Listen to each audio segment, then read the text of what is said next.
Innovation is in our veins. Soon the whole world will know our names. Sharing our knowledge and freedom reign. We here for the people, you know it's our way. Setting foundations is part of the dream.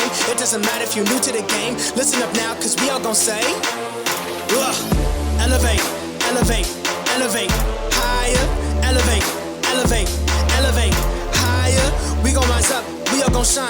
Work through adversity, stay on the grind. Elevate, elevate, this is our time. Elevate, elevate. Welcome to the Elevate Podcast, everyone. It's so great to have you all on one more time. It's your boy Josh. And Reg. And we're grateful to be back on with you yet again. We hope you had an awesome Easter holiday weekend, or as some other people, it's all the great March holiday month that it was. Hope you also had a great April Fool's and saw some funny stories that really made you giggle or made you really angry, one of the two, and then try and distinguish it from reality or fiction. That's the world we live in now. We are happy to have you. We are going to be covering, well, of course, April 1st, carbon tax hike. People are fired up. Protests taking shape across the nation yesterday. And as well, we'll be talking about the Renters' Bill of Rights. We're going to be talking about mortgages. Talking about mortgages. Going to be getting into more carbon tax stuff and getting into the nitty gritty because Reg himself did a lot of research on it. So we're going to give you more details of what that's all about and get you even more fired up of like why this is wrong. And last but not least, we will be talking about the ideas that are being proposed as bills to expand and change our election processes in this country. There is more that's been added to that since we covered the story about it a month and a half ago. And man, it's going to be a wild ride. We are happy to have you. Reg, how you feeling, big dog?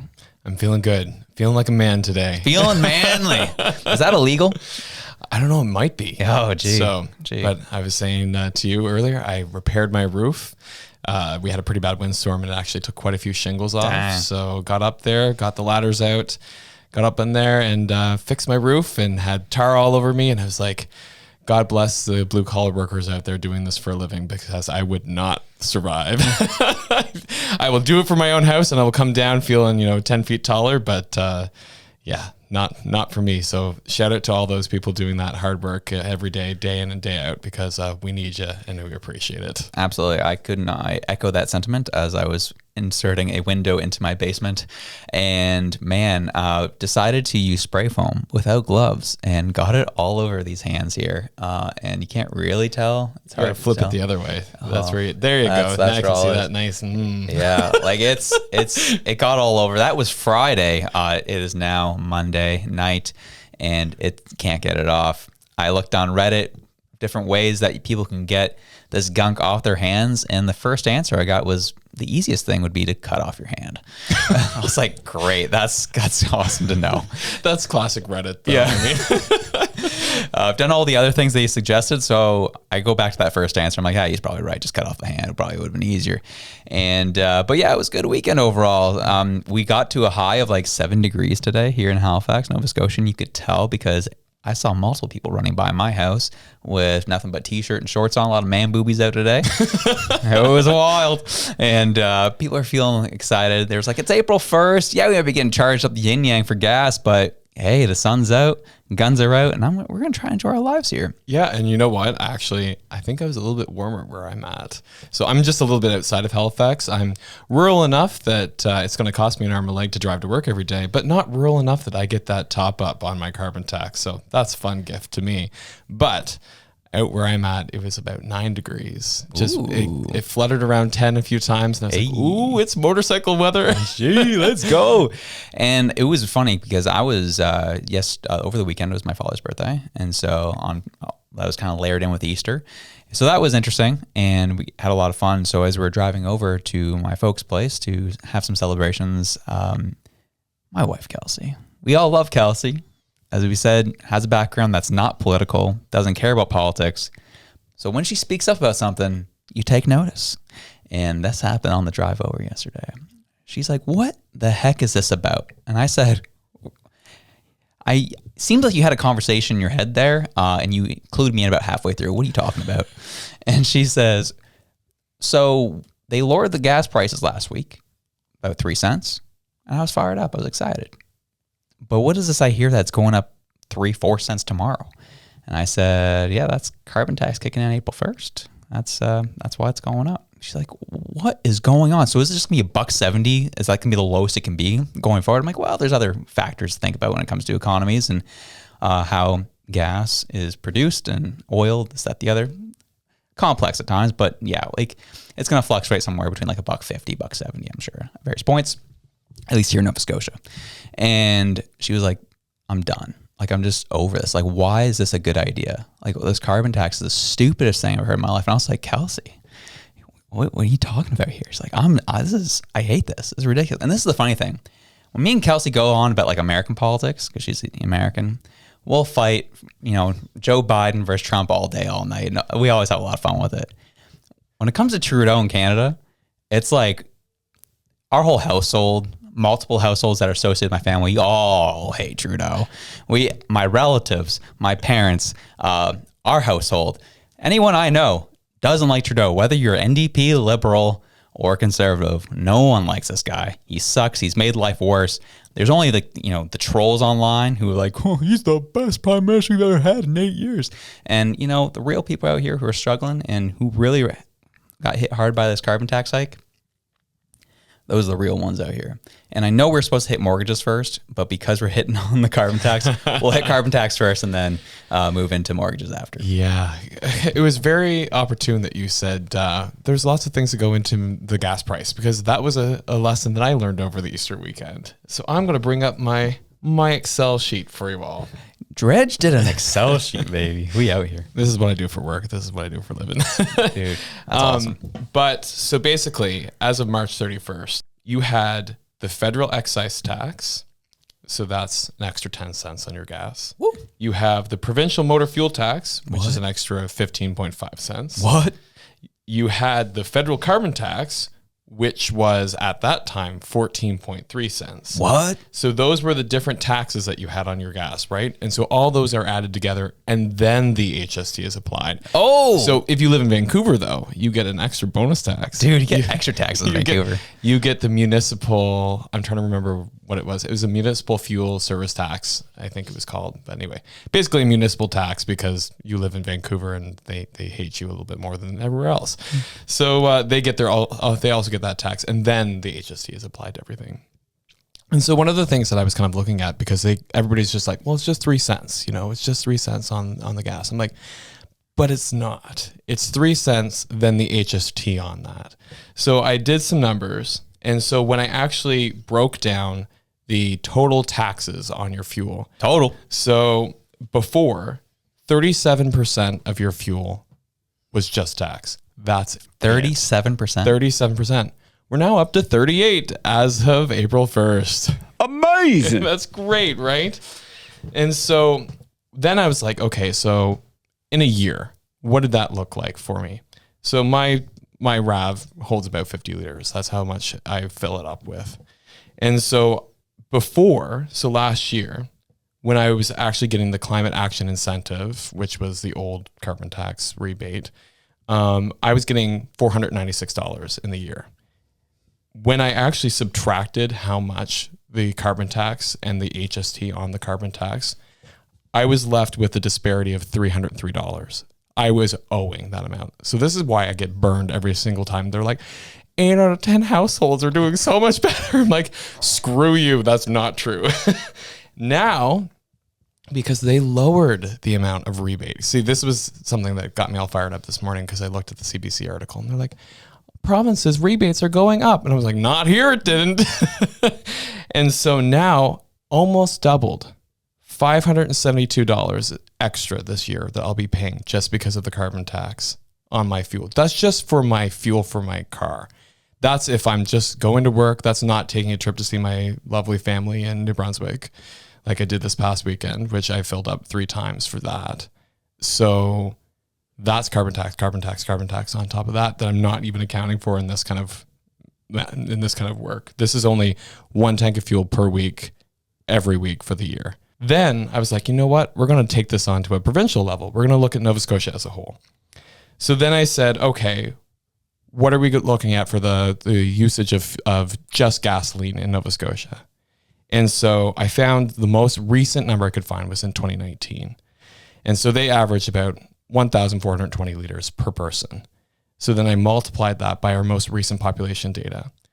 And then I put the HST and the carbon tax together. And Nova Scotia this year will be paying $57 million extra in carbon tax with its HST. Gee, I was like, what? that's a lot of money. Like I had to go through and add the commas in there to be like, no. Like it's probably 57 million with an M extra. It's just like, Just in taxes. hate these guys. Hate them. So this is the one thing I saw that people had the audacity to comment on social media today. I was going through Twitter or X, however you like to say it, and liberals are coming on saying, I don't know why the premiers are complaining about, this carbon tax increase. Isn't this a provincial responsibility? I was like, these morons, who are these people? Get them offline. Clearly trolls. There's no way someone actually thinks that. I mean, there probably is, but it's really incredible how much people who really lick the boots of the Liberal Party are like, this is amazing. This is the best thing that we've ever had since we got the Charter of Rights. So. Do you know what? Like, and the other sad part is that I actually did some other work too, just on the side, just for fun facts. So across the country too, it's not just your carbon tax that's going up. So BC Hydro, they got a 2.3 rate increase on their hydro. That's going up. 40% of Albertans who are on a regulated rate for their electricity, it's going up April 1st. Manitoba, 1.4% power. Hydro One in Ontario, their power went up, if you, depending on where you live, 1.2% to 5.5%. New Brunswick, shout out New Brunswick, 13.2% increase in their power rates. And then for PEI and Newfoundland, their minimum wage went up. So that's what's happening across the country. So not only are you getting slammed on your fuel, you're also being slammed on your electricity. So all these people who are like, just go get yourself an electric car.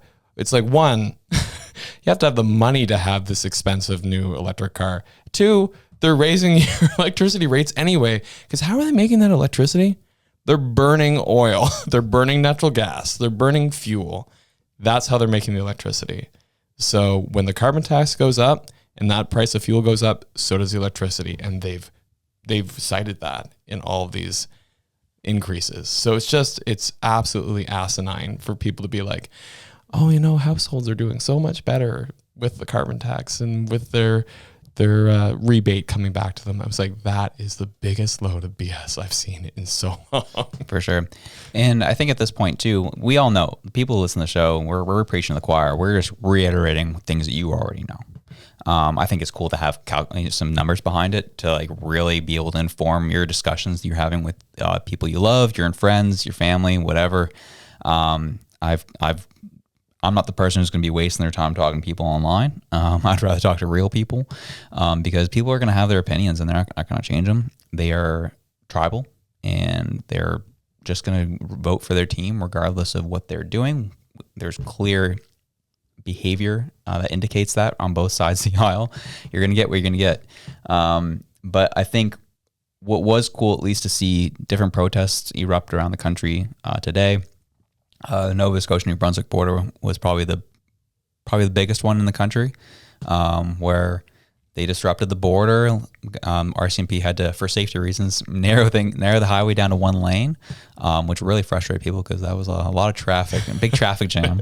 But people are done. They're done with it. And the key though is, Canadians are just hoping and praying, well, just get me to an election box, and we'll be able to get there. And it's like, that's not just getting to vote for who you want is also not going to be enough. If you really want to see change, if you want to wait a year and hope that you get the result you want, then by all means. But you also have to get a little vocal too and put some pressure on people because at this point they're poking and prodding you every which way possible they can.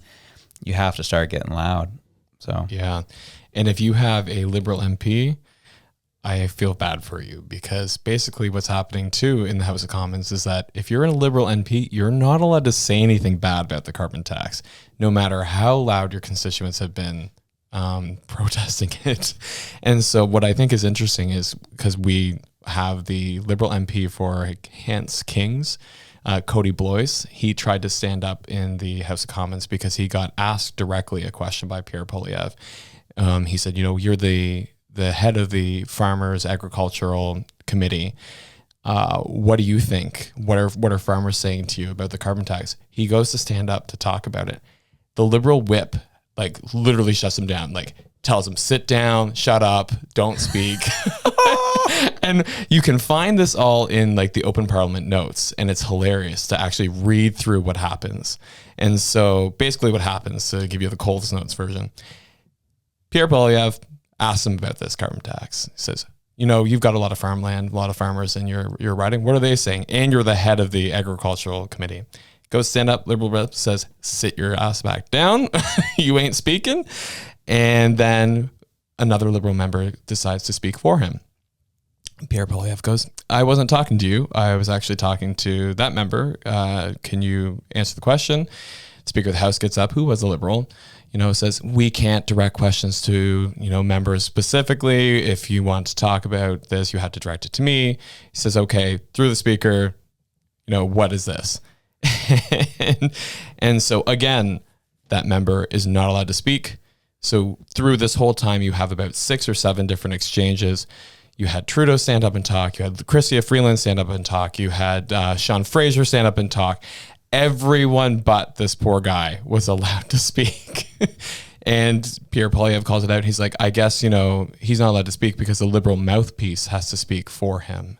And he said, talk about censorship. And then they were losing it. And then you have the friggin' Party of Quebec there. What is it? Bloc Québécois. And they stand up and they're like, can we talk about the healthcare in Quebec? And everyone's like, sit down, shut up. We're done. Yeah. So he tries to throw some things in there. Liberals tried to humor it for a hot second. And everybody was like, no, we're not doing that. We're bringing it back to the carbon tax again. And eventually, I think after 20 or 30 minutes, he finally gets to stand up and say that, he stands up for farmers and farmers are very important to him, and says a whole lot of nothing sandwich. But it was just funny watching this whole exchange. And then there was another clip too where I watched where they're asking Chrystia Freeland, they're like, how much was actually collected in revenue off the carbon tax? And she's like, we are doing the best in the G7 and life is wonderful and it's, great. And I can't wait to tell you more about the rebates that we're giving Canadians. And then he's like, cool, thanks. Can you tell me how much we've collected in the carbon tax? And she's like, well, this gives me an opportunity to speak. And he's like, with respect, what is the number? Just the number. It's a really easy question. Just what's the number? And she's like, 8 out of 10 households are going to be, and then he's just he gives up. It's like a machine. Yeah. You're not going to get anything out of it. Well, I think this kind of relates really interesting back to something that came out, piece of data that came out. They're saying, and I quote, 70 Liberal MPs do not plan to run for re-election in the next election. That's 44% of their caucus. Yeah. I wouldn't. I'd be embarrassed to be a Liberal MP right now. Cody Blois might be one of them. He's on. I just have one question, though. Yeah. I want to direct this to Darren Fisher. How much was your raise? How much did you get today? I want to know. I want to know between that $8,000 to $20,000 raise. How much did you get? And if you did get that, are you going to be donating to any of the food banks in Cole Harbour at all? Are you going to be giving any of it to the community, or are you going to collect that for yourself and enjoy it? Curious, as people are starving in your community, what are you doing? Genuinely curious. Mm-hmm. So, how much? Tell us how much. Love to hear about it. Let us know here at the Elevate Podcast. Hi at elevatepodcast.ca. We'd love to hear and get an email from you. Thank you very much. Where's the funds? Where's the funds? We want to know. Can we talk about that for a quick second? So, Where's the funds? Funny. That was a good one. Axe attacks. Love it. Spike the hike. Hate that. Oh, come on, man. It was so good. Hate that so one. Good. It made me think of volleyball. Yeah, I was trying to figure it out. I was it's things are spiking. I was I hated that one. I was like, why are we Dr. Seussing this? I hate it. We get it, Reg. You hate it. Yeah. Do better. Do better. Dude, that's really his thing. He loves the rhyming. I know he does. He loves the rhyming. But okay, let's get into this renter bill of rights nonsense that Trudeau put out today. So I thought this was kind of interesting. We'll let Trudeau speak for himself, hear from him. Something that is a new program they're introducing here in Canada. Liberal Trudeau got in front of the press to let us know what it's all about. Renters matter. And young Canadians put a lot of their hard-earned money towards rent. We think that should count for a lot more. So today we're announcing new protections for renters and new pathways to home ownership. As part of our upcoming budget, we're going to create a Canadian Renters Bill of Rights.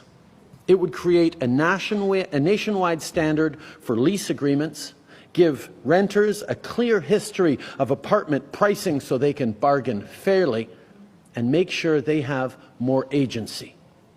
We're also going to launch a new legal aid fund that will protect tenants against unfairly rising rents, rent evictions, and bad landlords. And finally, we're going to help you make your rent count towards you becoming a homeowner. Yo, let's go. We'll do that by making sure that the fact that you pay your rent every month, which remember is a pretty significant amount of money, Oh, we know. that payment and that demonstrated reliability that you've shown over months and years is taken into account when you apply for a mortgage. Beautiful. Lays it out, new renter bill of rights. And this seems to be more of a distraction because he knows things are going terribly. But that seems to be the solution for this party in general. Things are going badly. Well, let's introduce another government program with more administration and more government costs. But that's where we're at. Well, you have to do that in order to keep up the workforce because the private sector is losing all the jobs. So you got to find jobs somewhere. So we'll just put them in the public sector, like administering this. I think it's a great idea.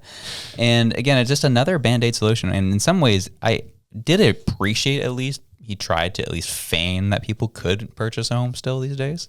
But the fact that like this is coming out as he sees this as a need, which we know is mainly a ploy, it's discouraging. It sucks. Like what is going on? I thought what I'm curious of, what I really want to know is because he's been really on top of this and really, I know Sean Fraser's really been advocating for it. The idea that housing's a provincial responsibility. What the heck is this thing going to do? I'd like to hear more. Well, that's exactly what I was going to say. I was going to say this is another nothing sandwich because basically we saw this before. You all remember the first-time homebuyers Bill of Rights that they had put out there, the homebuyers Bill of Rights. And that went absolutely nowhere because he was like, we're going to put this out there. We're going to create this. And they did. But because this is not in our jurisdiction, we're going to encourage the provinces to do that. There's not going to be any blind bidding. You're going to know exactly. And we're going to, I forget all the different pieces. There was actually a lot of pieces in that. If you actually enacted it, it'd probably be really good. Yeah. Ending blind bidding, that's wonderful. The problem is that he went to the provinces and said, please enact this. The provinces said, screw you. This is not your jurisdiction, butt out of it. And it went nowhere. And so that's exactly what's going to happen with this too, is that he's going to spend a bunch of money, a bunch of taxpayer money on putting this together. And it's going to go to the provinces and the provinces are going to go, thanks, but no thanks. See ya. And that's all it's going to be.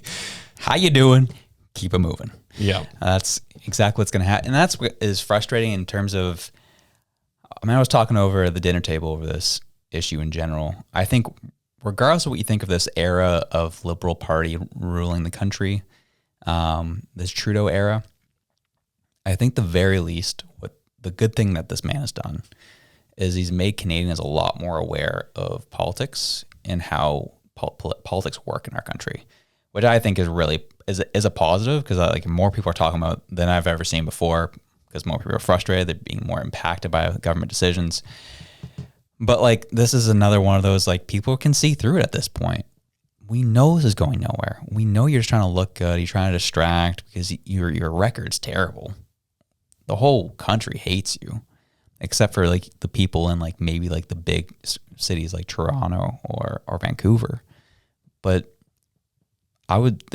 you lost the popular vote in the last two elections, which I think is an interesting metric to go by. Obviously, it doesn't mean anything for an election, but I think it's an interesting metric to look to. I'm curious in in an election that he actually loses, what that popular vote would actually look like.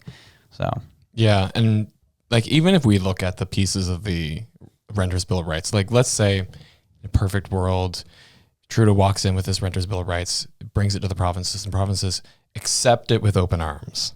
Okay, so there's some glaring issues here, because at first I was like, oh, that sounds great. You know, protections for renters. Cool.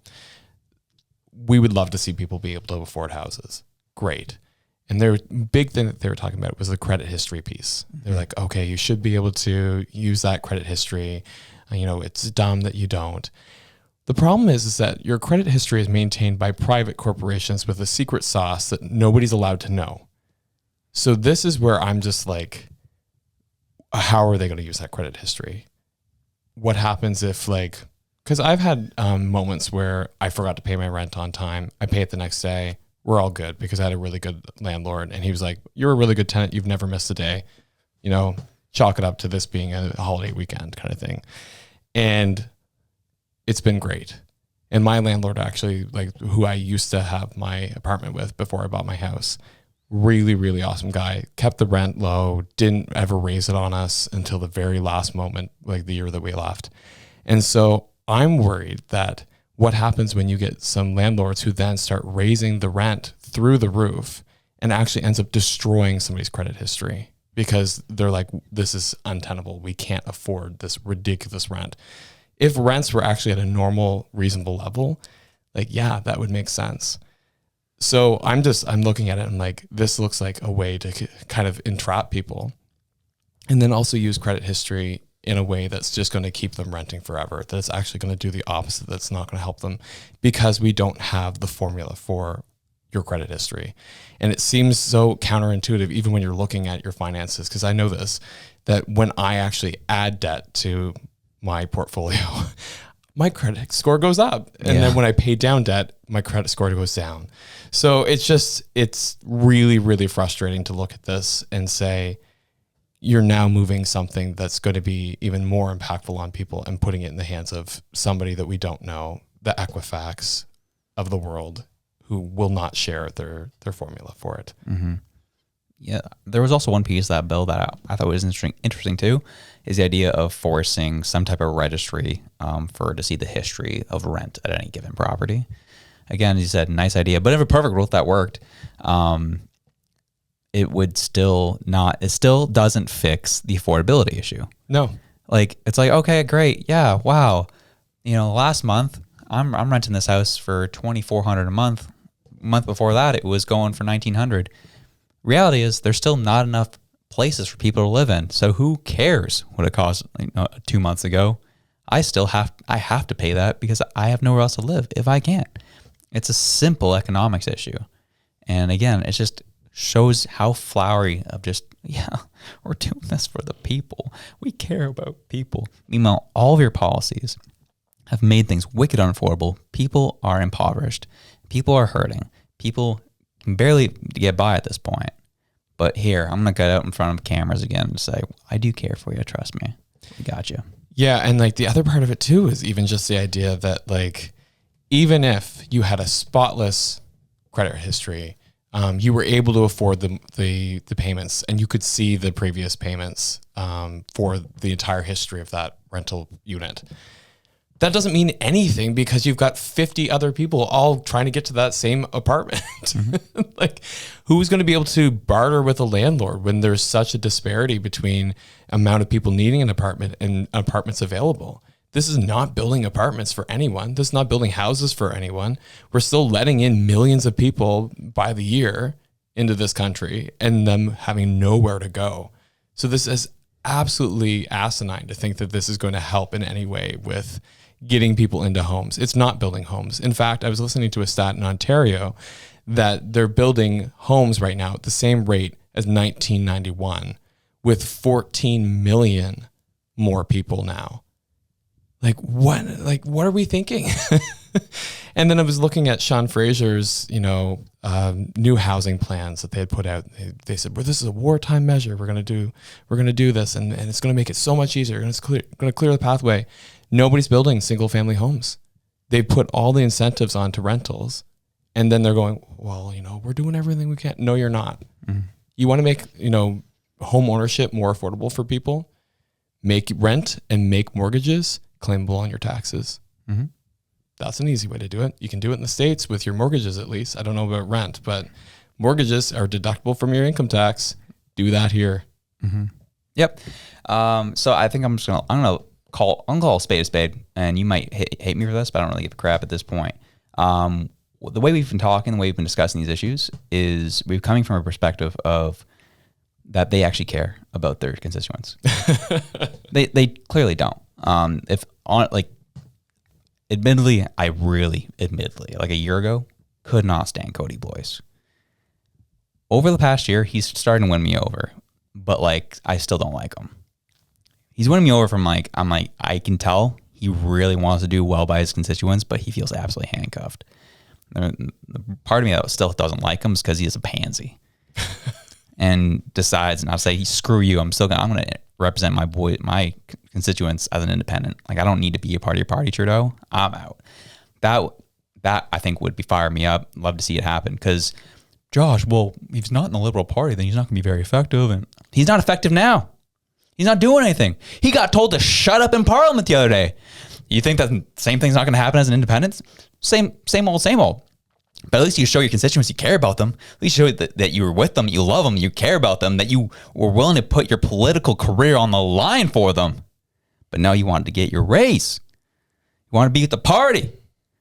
And I can tell you're handcuffed. I get it, my brother. We hear you. But you're representing a very highly farmed area. It's time to start showing people you care.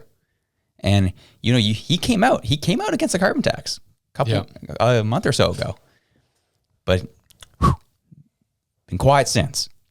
And obviously there's a reason why he got told to shut up in Parliament the other day.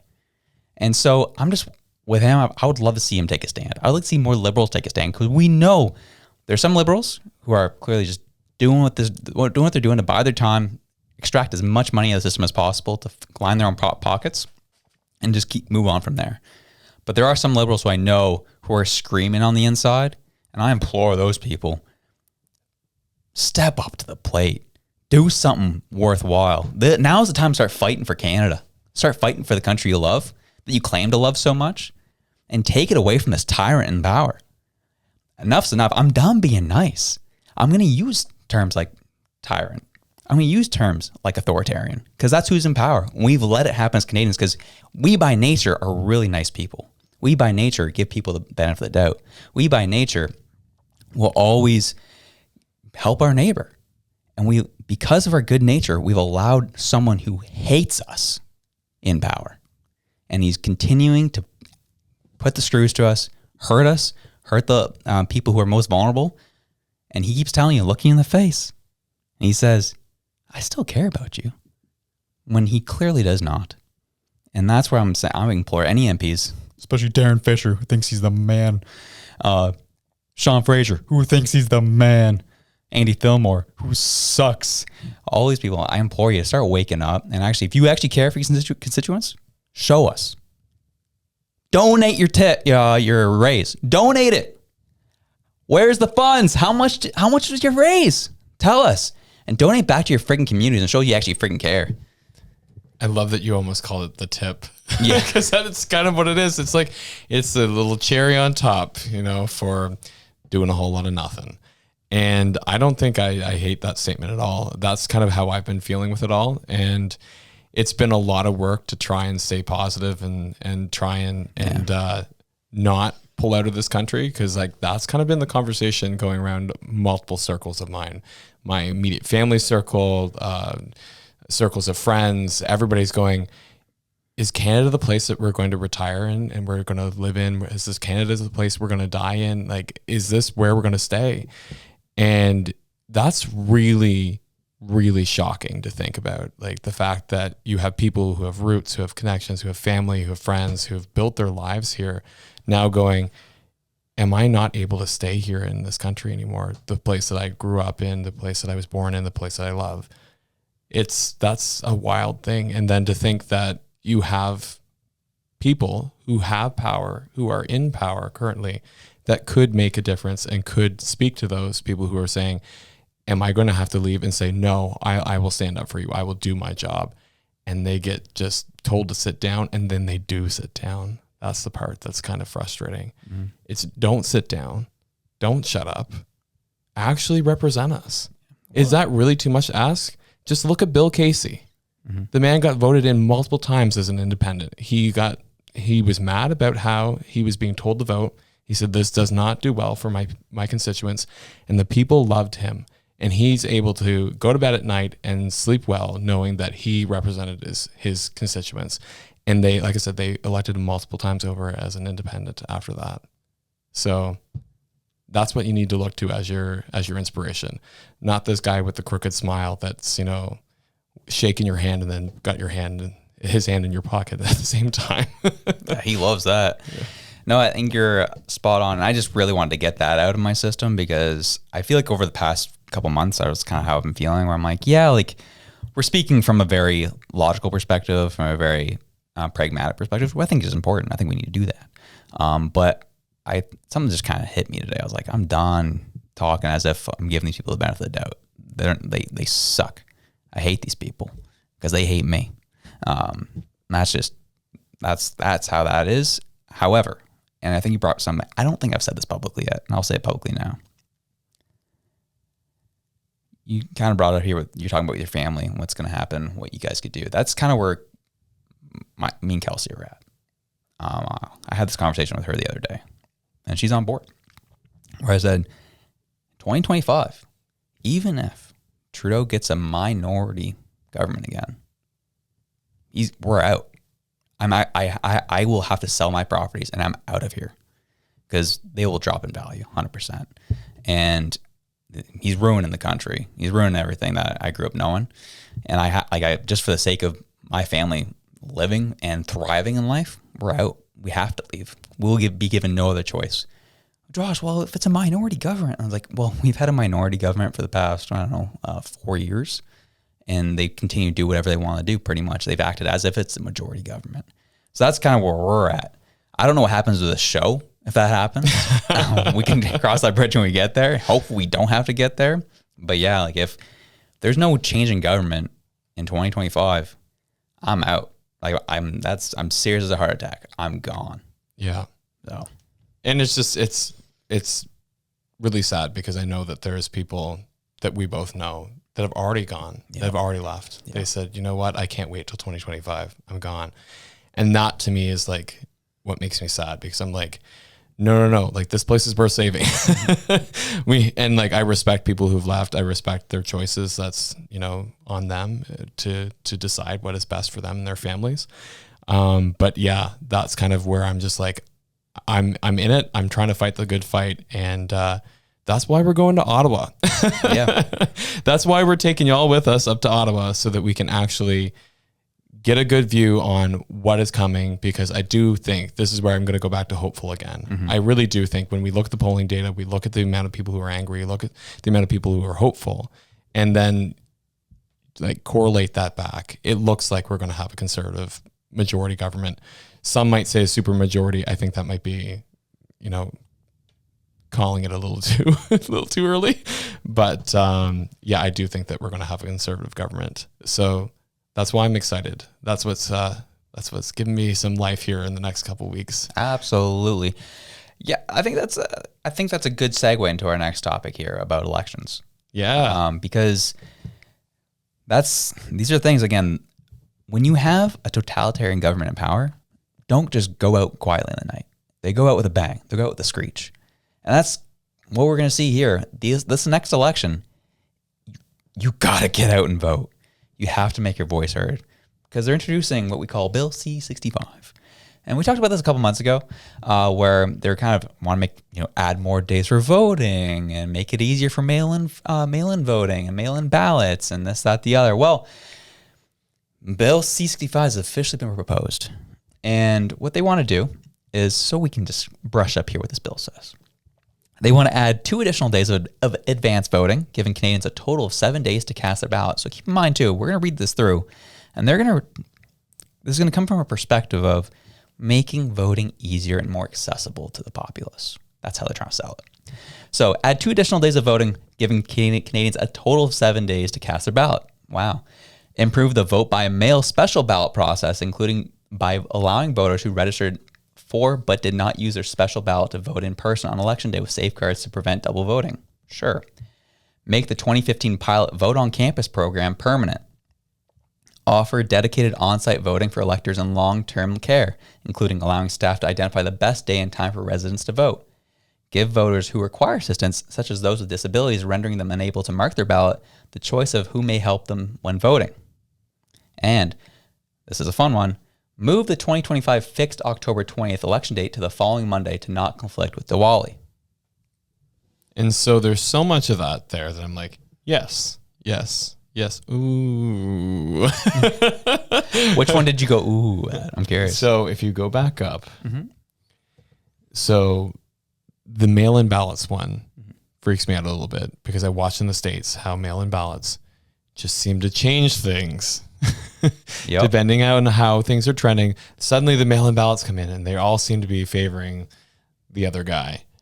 And then when you go back down to, we all know the changing the date, you know, very fun.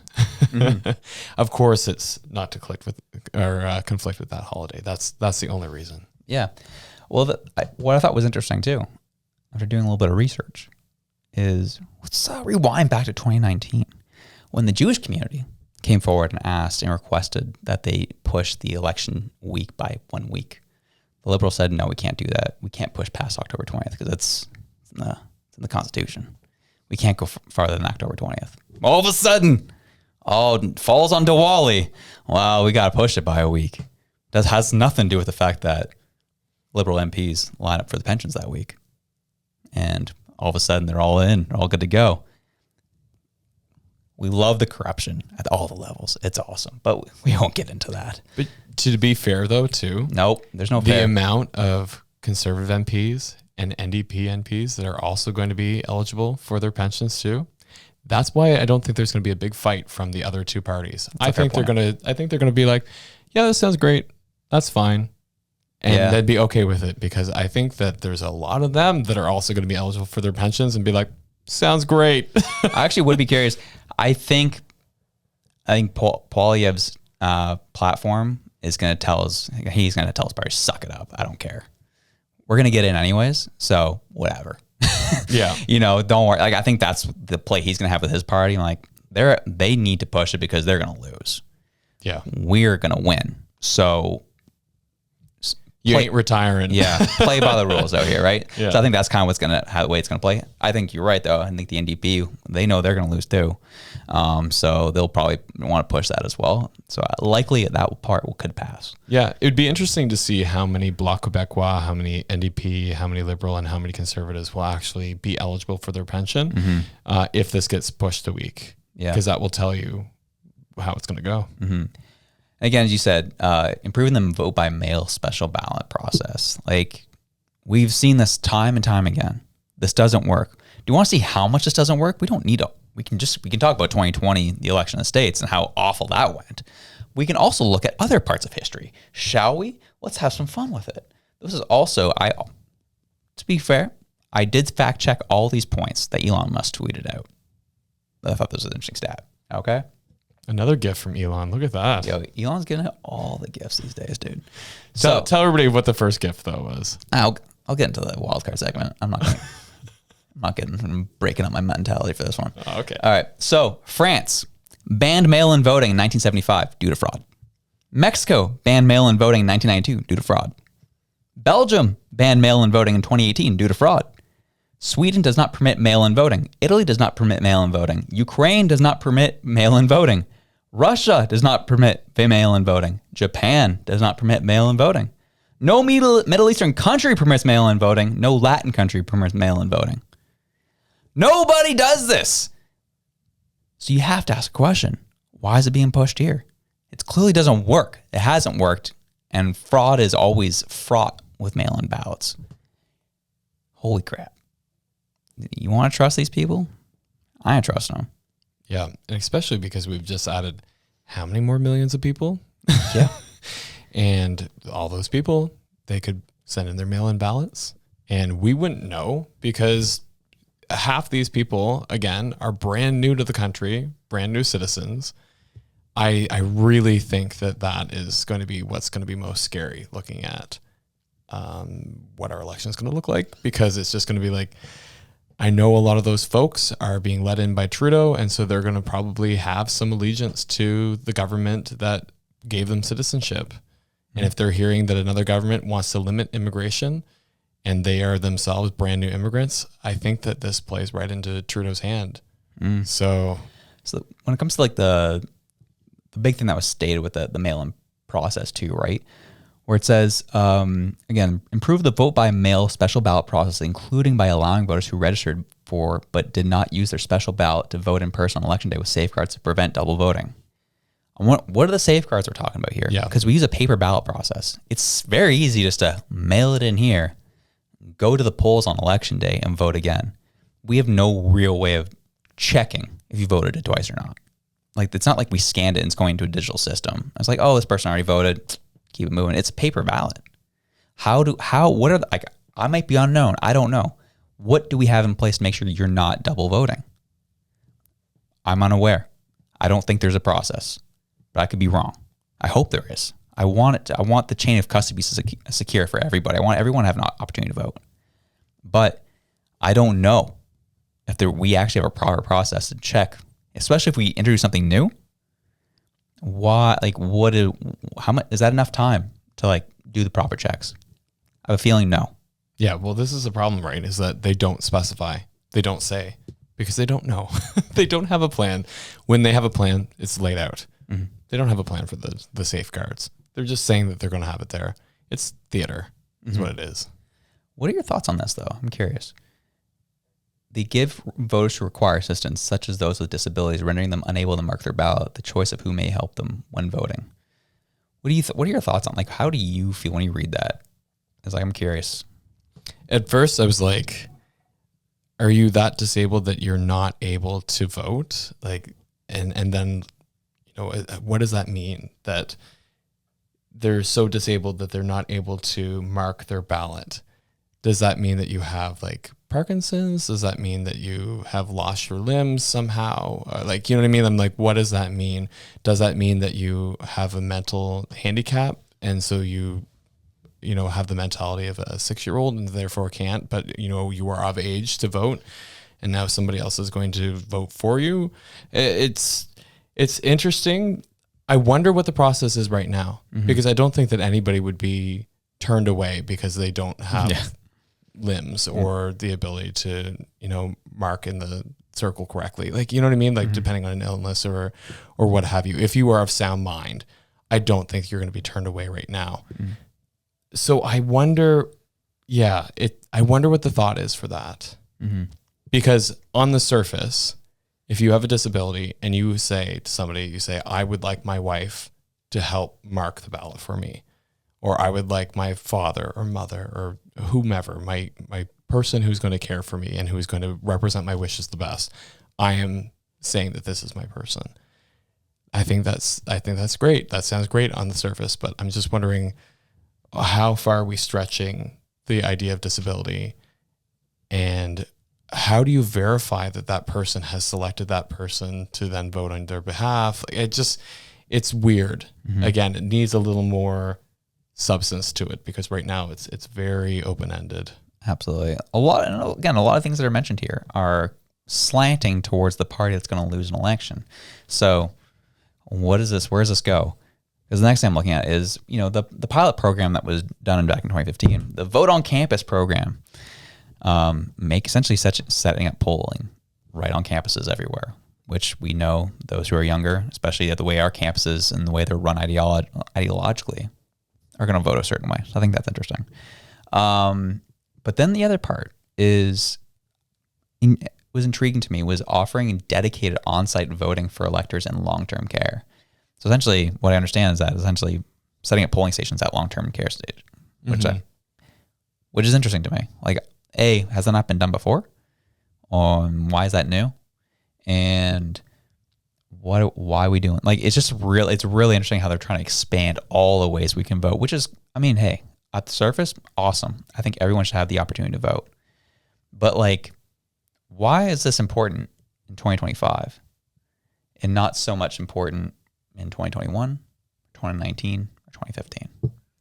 Yeah, it's because, like you said, you have a party that's going to lose. And I think that, honestly, with the long-term care one, because you're going to have your diehard conservatives and your diehard liberals, that like that's the way that generation votes. They're like, my daddy was a conservative, I'm going to vote conservative too.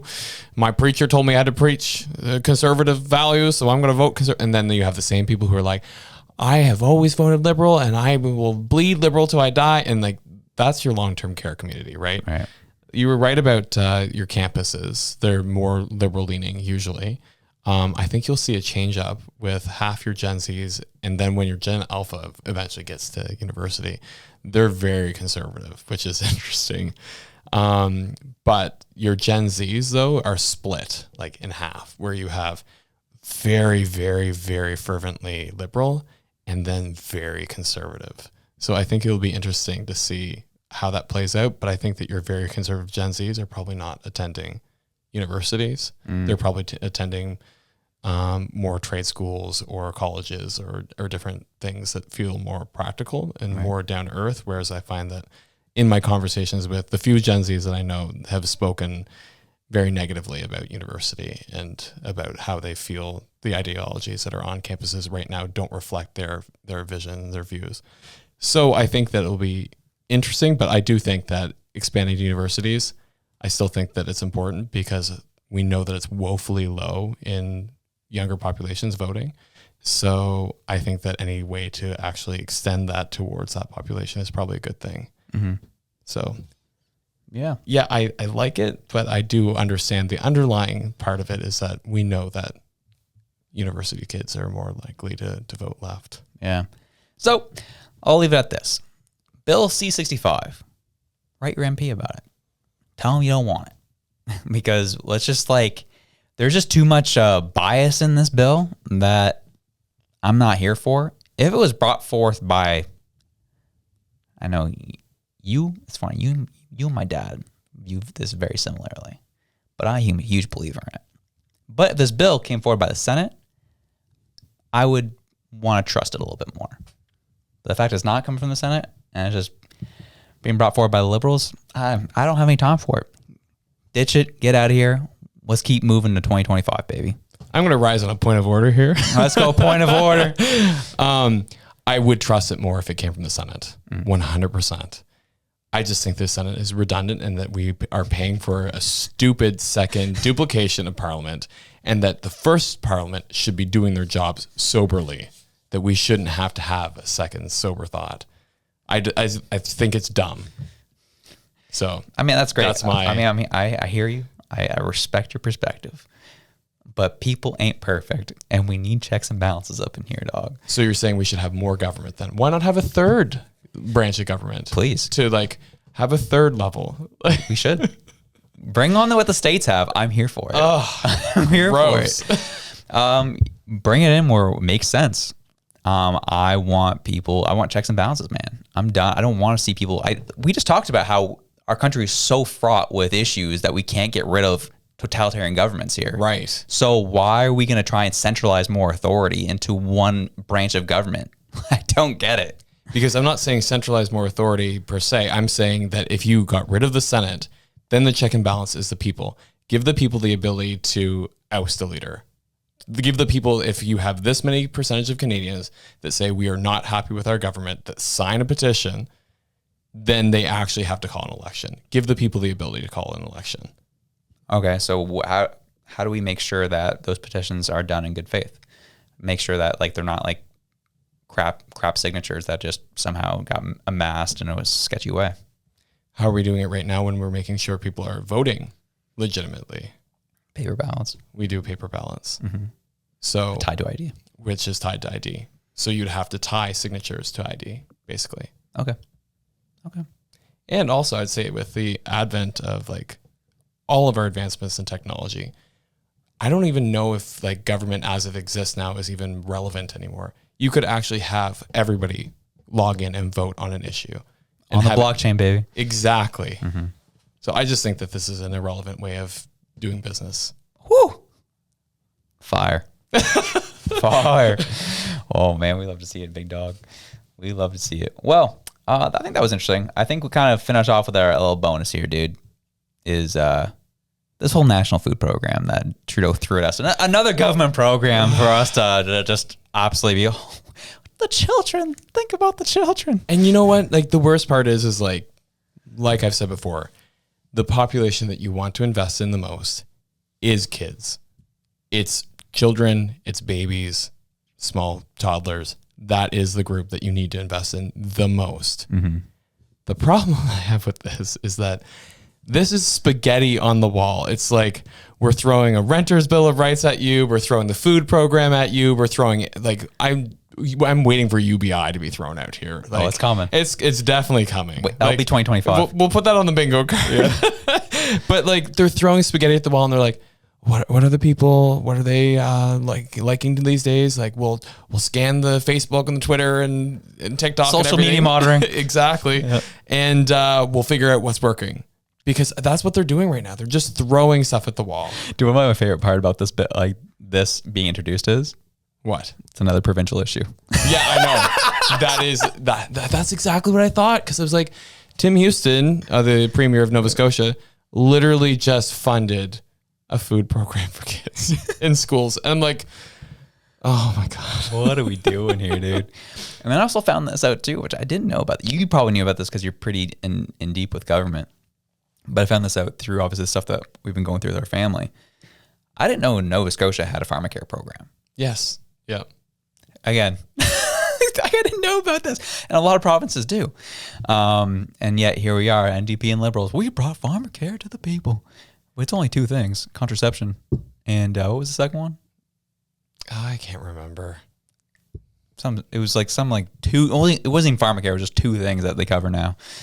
Even though now we found out provinces all have different pharmacare plans. So you know what else provinces have? Dental plans. They have dental for children under the age of 20, I think it was, and for people who are low income. Huh. So in Nova Scotia, we have that. So other provinces have it too. So the exact same thing the federal government proposed with the NDP is already happening in the provinces. Oh yeah, definitely. And all the provinces are saying, we have this already, just give us the money so that we can expand it and do it better. And the federal government's saying, no, we can't cut a ribbon on you doing it. Yeah. We can't take credit on you doing it. We need to do it in the most ineffective way possible that also benefits our insurance buddies that are lobbying us like crazy and taking us out to dinner. So, yeah. I thought the NDP were against that type of thing, man. I'm surprised that they would fall for that type of big business. I know. I mean, like, when I think NDP, I think like anti-Rolex, anti-Louis Vuitton, you know. Yeah. I definitely wouldn't picture the NDP leader like brandishing that kind of lavishness in the face of Canadians, you know, going to the food banks and has multiple homes on top of that. Yeah. Dude, he would never do that. No, you should probably change your name so that it also doesn't, you know, associate you with the upper caste system from India either. Yeah, I probably don't want to do that. Yeah. That was a bad idea. Gee. Allegedly. Screw these people, bro. Like, I'm done. So this is why it's a little bit of just a grain for anyone. If you happen to be left-leaning, listen to the show. This is why people are frustrated. That's why people are mad. And if you are left, you're probably yelling, you guys are idiots. That's not what's happening. And I hear you, dude. But just take a good, solid look. Nothing's being done in good faith anymore. And this is why people have gotten so upset and have become so hostile towards the federal government, because they clearly don't care about us. They're clearly implementing ideas and laws that are killing the everyday person. And that's why we're seeing such craziness across the country around this stuff. And like, that's not even a stretch when you say the word killing. Like, that's the actual truth. When you look at economic data and you look at the amount of, are we allowed to say suicide? I don't know if that's like, okay. Yeah. I was going to say unalivings because I've been watching so much TikTok. YouTube allows it. TikTok does not. So we'll have to blank it out on TikTok. Yeah, exactly. Yeah. But so the amount of people taking their own life, it's really horrific when you actually look at how correlated it is to poor economic output. And what have we been hearing in the last 2 weeks? Just how poorly Canada is performing, how poorly our productivity is, especially in comparison to the States. So we know that these things are happening. And that's why you hear so much about the drug crisis and people taking their own lives and things like that, is because it's all correlated to the economic trends that are happening in the country. So when people feel desperate, when they lose their jobs, when they lose their homes and they feel like there's no way out, that's usually when these sort of things happen. And so that's why it's not a stretch, it's not hyperbole to be so fervent on this issue and to say things like it's killing people, because it is killing people, unfortunately. And that's the hard thing.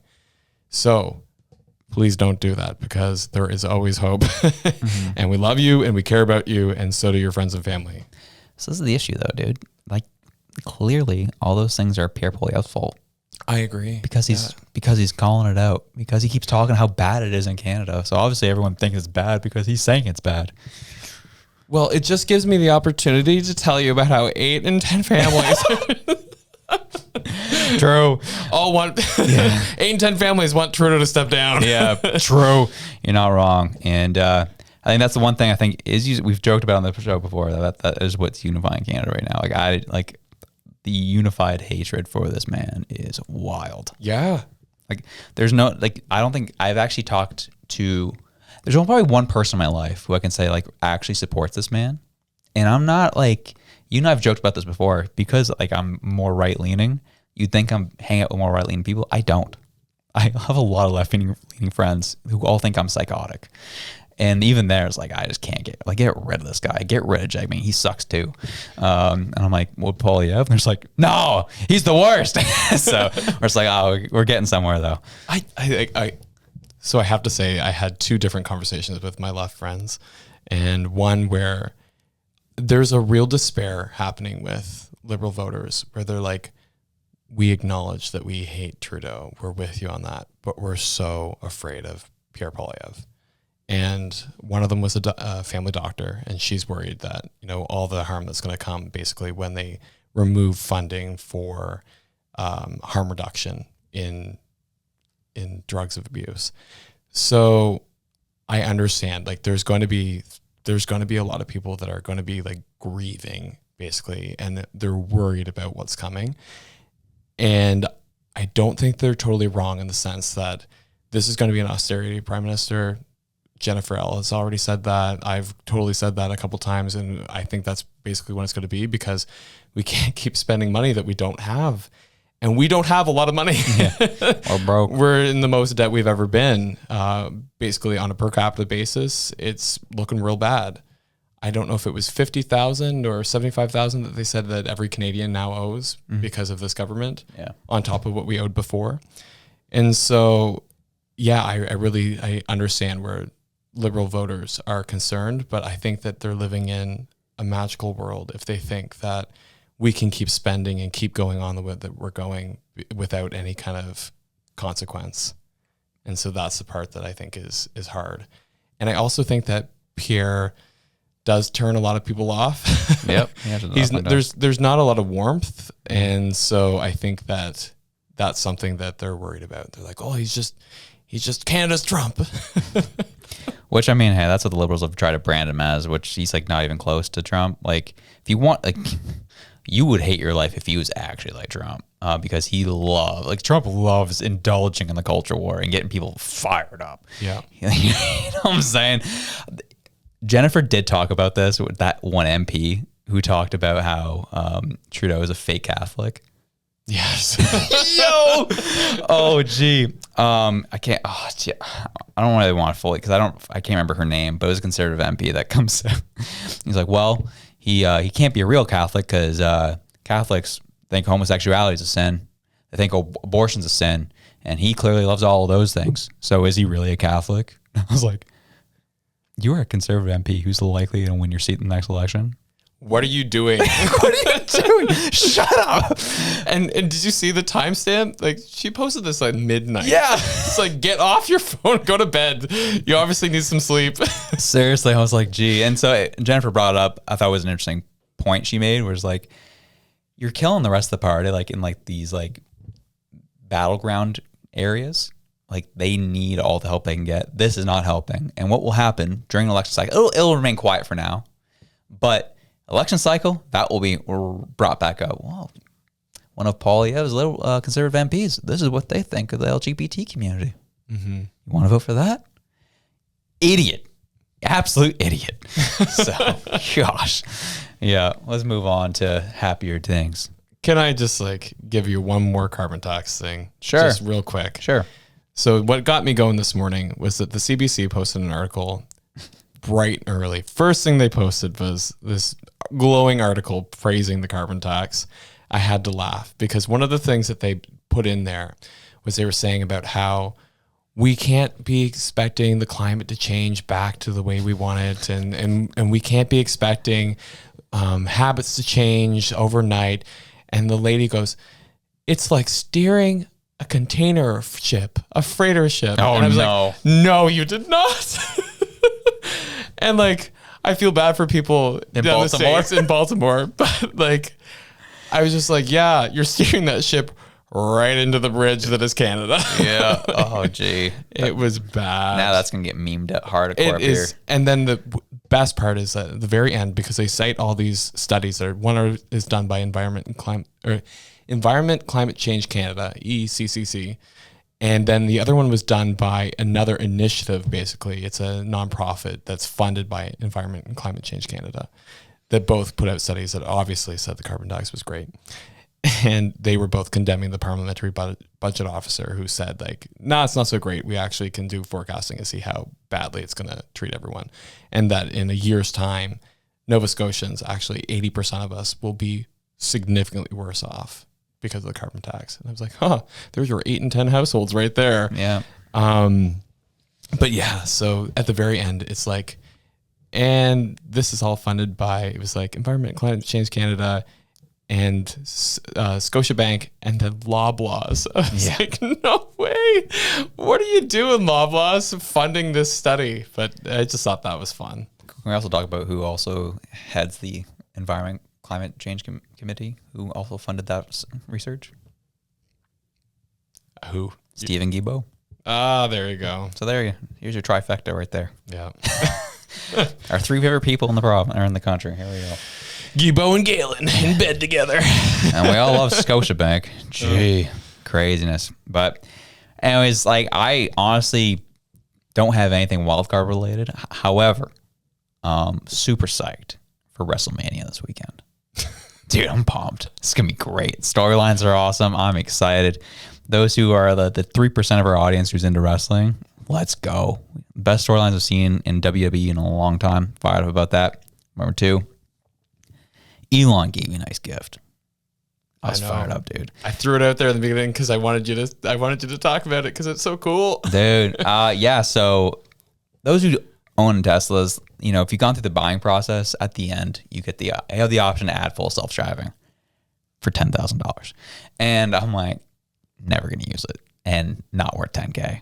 So today, on April 1st, I wake up to an update on my Tesla saying, hey, you have a 30-day trial of full self-driving. Check her out. And I said, I will. And it's been fun. It's been, you know, just letting this Tesla drive me around the city. It's been kind of cool. Never going to use it, though. Yeah. I'll have fun these 30 days, but it's interesting from like a human psychology perspective. I'm like, I just hate, like, I want to do things on my own terms. I just don't want to be driven by somebody. I have no interest in that. And if I have to pay attention on top of that, it's one thing if I let somebody else drive, at least I can look at my phone, whatever, let them do their thing. I can't do that as it is at the moment. So that sucks. So it's fun to drive around like for like 5 minutes, but like, man, it's just like, I'm like, I would have went there. I would have made that light.